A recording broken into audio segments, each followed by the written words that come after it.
Hi guys, welcome to the Language Dad YouTube channel. My name is Johnny and in today's video we're going to be talking all about the Germanic language family. So, the Germanic language family, what is this language family? How does it relate to other language families? And what are the modern languages that are part of this language family in today's world?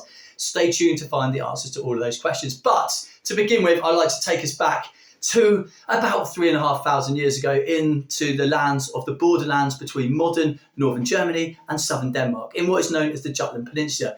So at this point in time, about 3,500 years ago, the people in that region, like in many other regions of Europe, were speaking an Indo-European language. So the modern Indo-European languages are found right the way across from India in the east, all the way across to Iceland in the west, and many, but not all languages between the two. So when I say not all, like not even all European languages are part of this language family.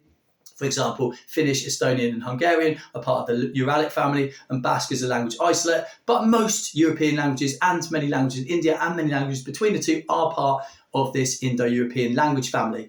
So the people of the Jutland Peninsula 3,500 years ago were speaking very similar languages to the rest of the people who were in that sort of region within Europe. So we're looking at people who evolved into the languages that became Celtic languages, the languages that became Slavic languages, and the languages that became Romance languages were all in amongst that sort of area of Europe. Obviously, the Germanic ones were a little bit further north up on this borderland, but these are the sort of language families that were in and amongst each other and just becoming gradually through language shift and language change distinct in different groups that we know today as these different groups of languages. So up on this Jutland Peninsula, a major sound shift started occurring where the consonants within that language shifted dramatically from the consonants of nearly all other Indo-European languages.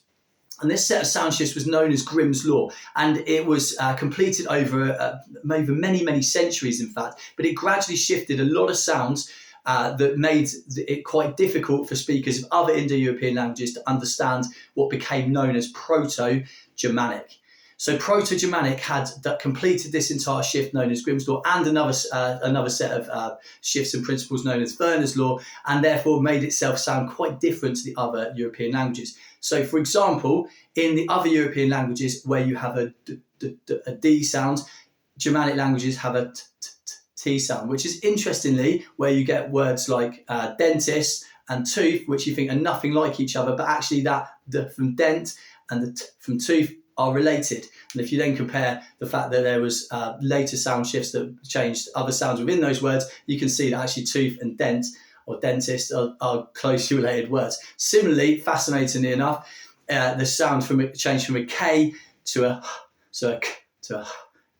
from other European languages to Germanic languages, which is at the time the word for 100 in most other languages was pronounced with a K. So it's things like Kentum or Kent, and in Germanic it became Hent, which became the word hundred. So the century and hundred, even though they sound nothing like these days, this is how this sound shift occurred and shifted these things and made it different. So Germanic languages all had the Grimm's Law shifts and the Werner's Law shifts.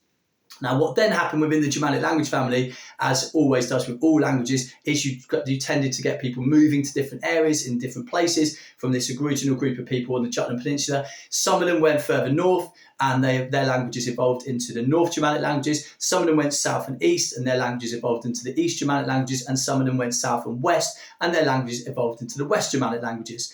Now, that means that within the Germanic languages, we have got three groups. When I say we have got three groups, or we used to have three groups, we now only have two, because the third group, the Eastern Germanic group, its most famous member was Gothic. And sadly for that language group, and also for anyone who's interested in linguistics, because it's always super interesting to have as many languages existing in today's world, as far as I'm concerned, and most other people who are interested in this field believe. Sadly, Gothic went extinct a long time ago. So we do know what Gothic sounded like roughly, and it can be reconstructed and understood, give or take, because we've got a few surviving manuscripts in Gothic, particularly translations of the Bible, which are really super useful, because obviously we know what the Bible says in all modern languages. So by being able to see what it was written like in Gothic, that helps us understand what Gothic would have sounded like.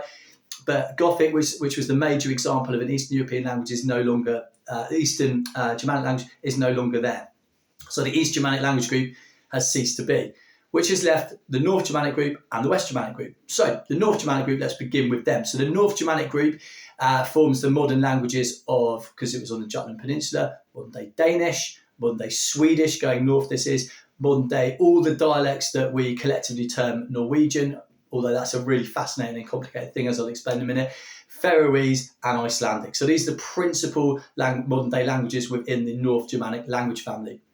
Now within that, intriguingly, you can then split it into the Western versions of the North Germanic languages and the Eastern versions of the North Germanic languages. So the Eastern versions, which are much more heavily influenced by other continental European languages. So, for example, heavily influenced by German and later by French, would be Danish and would be Swedish. And so there's the Eastern group, and then the Western group of the North Germanic languages, if you follow my drift, would be Norwegian and Faroese and Icelandic. Now, intriguingly and fascinatingly, Norwegian actually forms a dialectical continuum across the border with Sweden. So people on the border between Sweden and Norway can often understand each other very, very well. That doesn't apply to all parts of the border and to all people to avoid stereotyping, but there is generally this thing known as a dialectical continuum across there. And in fact, Norwegian, if you look into this, is very much a dialect-based language. So people in different parts of Norway have learned to understand one another really well, but actually their languages are quite separate to one another. What that means is, even though Norwegian is classified as a West-North Germanic language, actually a lot of people on the east side of Norway would speak a language that is very heavily influenced by East-North Germanic languages like Swedish and Danish, plus the influence of Danish on the written language of Norwegian and some pronunciations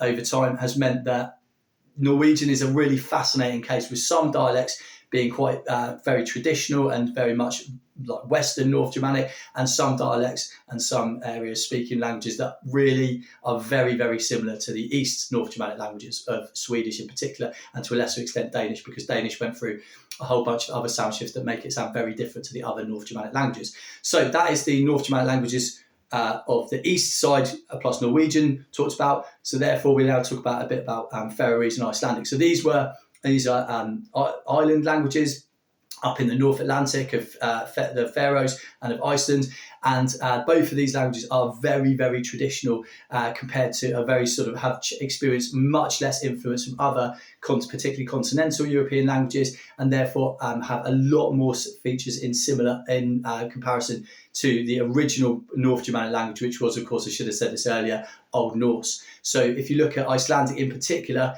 Old Norse and Icelandic, there are sort of some amazing videos on this on YouTube where you can see people speaking reconstructed Old Norse and talking to modern Icelandic people, and the modern Icelandic people are understanding this really, really well. So it's super cool. So if you look that up on the Ecolinguist YouTube channel, that's absolutely fascinating, seeing the people. It's Dr. Jackson Crawford speaking reconstructed Old Norse, and the guy from Iceland's like, yeah, this is so similar to my current language. It's fascinating. So that's largely because in Iceland, it's been a very traditional language structure, and one of the major theories as to why Icelandic has changed so little over the centuries, interestingly, is because a big theory as to why languages change is that young people mix and put in new words and new vocabulary and new ways of saying things, and because Iceland was such a rural community where there was so few young people who were hanging out together outside of their own very local area, that when people came together as a big island community, it was much easier to stamp out changes within the language in those places. Now, I'm not sure whether that's definitely a fact, but that's definitely an interesting theory as to how Icelandic stayed so conservative, and obviously being so geographically isolated until modern transport came in. That's obviously going to have a major impact as well, because Icelandics have way less influence from, as I said, continental languages, etc. So that's the North Germanic languages, give or take, dealt with there. And now we'll move on to the West Germanic languages. So the West Germanic languages are a whole bunch of interrelated languages and dialects all over, where would we describe this as? Modern day Germany, modern day southern Denmark has a community that speak German there, so a little bit into very southern Denmark, although that's sort of between the borderland area. There's some people in Germany who speak Danish, some people in Denmark who speak German, as far as I'm aware. I need to go there and actually figure that out a little bit, but yeah, going into the Netherlands, going into Belgium, down into Switzerland, into Austria. These are the places that speak the West Germanic languages, and obviously English is one of these languages too. So there's the English language as well as part of the West Germanic group. So the West Germanic group essentially were the people who spoke Germanic languages in the West, and these languages evolved into a whole bunch of modern day, as I say, dialects and languages. If we look at the most commonly spoken of these, obviously worldwide now, is English, but then we've got German on the continent, which has a huge influence on obviously Germany, but in Austria and Switzerland. Schweizerdeutsch, so Swiss German, is a language that is very much a West German language, but has a huge number of differences to the rest of German, to the point where I, as somebody who understands and can speak Hochdeutsch, which means High German, which is the German of the mountain regions, I can't really understand very much at all in Schweizerdeutsch, which is Swiss German. It's very complicated, a very different language to Hochdeutsch, even though it's referred to as Swiss German. It's very, very different. A lot of people who are native German speakers find Schweizerdeutsch difficult, if not borderlining impossible to understand, unless they've exposed themselves to it and understood a lot more by speaking to Swiss German people. Then you've got Österreicher Deutsch, which is very similar to the accent of Bavaria in southern Germany. And those two, again, that's very different to some of the more northern German dialects around places, for example, around Hamburg in the north, or Bremen, etc. So they're quite different dialects up in those two sort of compared to the Bavarian dialect down in the south. And then you've got Dutch, which is obviously the language of the Netherlands, so the Netherlands. And that's the Netherlands just means the lowlands. So they speak, the Germans would say it's Nederlandisch, so lowlands, and then Dutch themselves call themselves Het Nederlands, the lowlands. And so you had all the Dutch dialects, and obviously I should have mentioned this earlier, we then get a really interesting group of languages known as Frisian, which were at various points considered to be a dialect or within Netherlands, but now is very much considered to be a separate and distinct language group within the West Germanic language family. And interestingly, Frisian is the most closely related to English, which I'll explain in a sec, because I should also mention that in Belgium, we've got the Flemish-speaking community there who are speaking Vlaams, which is also a West Germanic language, as well as in Luxembourg, where there's Luxembourgish and a whole bunch of dialects and dialects down the west coast of Germany, and occasionally over into the border into France, in and around places like Strasbourg. So super fascinating. That's the West Germanic languages, except for English dealt with. So with English, we'll talk about this as a really intriguing fact. So English is most closely related to the Frisian language, which is just across in what's now the northern Netherlands. And Frisian stretches up that sort of that coastline there and goes into southern, give or take, into northern Germany, and a tiny bit across the border into Germany is the Frisian area of land. And they speak Fries, which is super closely related to English, to the point where prior to 1066, actually English and Frisian, many linguists consider English and Frisian to be like a sort of a double act of languages, like closely related together, that are separate and more distinct from other Germanic languages. Even though, as I said, there were various points in history where Frisian was considered to be a dialect within modern day Dutch, which now Frisian is considered to be in the Netherlands a separate sort of independent language there. So super fascinating.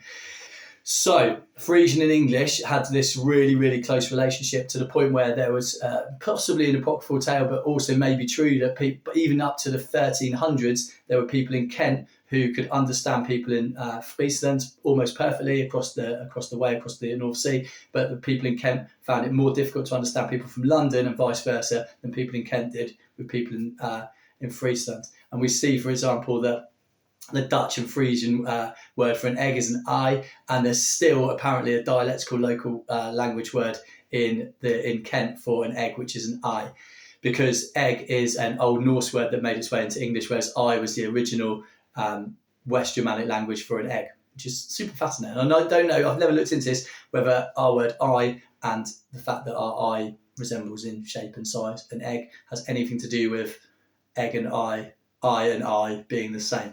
I don't know. Interesting.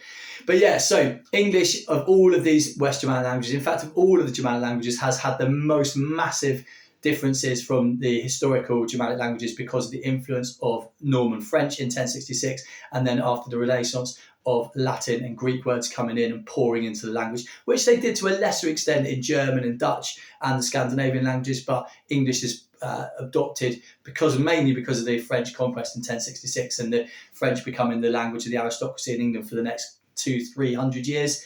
That fact meant that actually by the time you got the medieval guilds and stuff and people moving into the towns, English and French, Old English carried on being spoken in the countryside. French was being spoken in by the aristocracy and the people who ran the towns and cities and the leadership of the country. And then after the Great Plague, huge reduction in population, medieval guilds come in, people start moving to towns, and you ended up with this Michmoch language, which is modern English, but which is essentially a combination, vocab-wise, of tons and tons and tons of Norman French, plus this Germanic base of Old English, fused into each other into the modern language that we have today, which is why English sounds so different to the other European, other Germanic languages that it is so closely related to in its basic form. For example, the top 100 most used words in English, I think it's well into the 90s of them are actually, I think it's 96. I have to check that. Should have researched that and written it down. There's something like 96 of the top most commonly used 100 words in English are of Germanic origin. Which is absolutely fascinating, although every posh sentence you could ever imagine has got a plethora of French or Latin influenced grammar after the invasion in 1066. So yeah, I hope that has been a good introduction to you guys to the West Germanic languages, the East Germanic languages, which is sadly now extinct, and the North Germanic languages, which make up this Germanic language family. If you enjoyed what you see today, there'll be plenty more videos of this sort and talk about all aspects of languages on this channel. So please do subscribe and hit the like button if you enjoyed what you saw. Thanks very much. I'll catch you next time. Cheers, guys.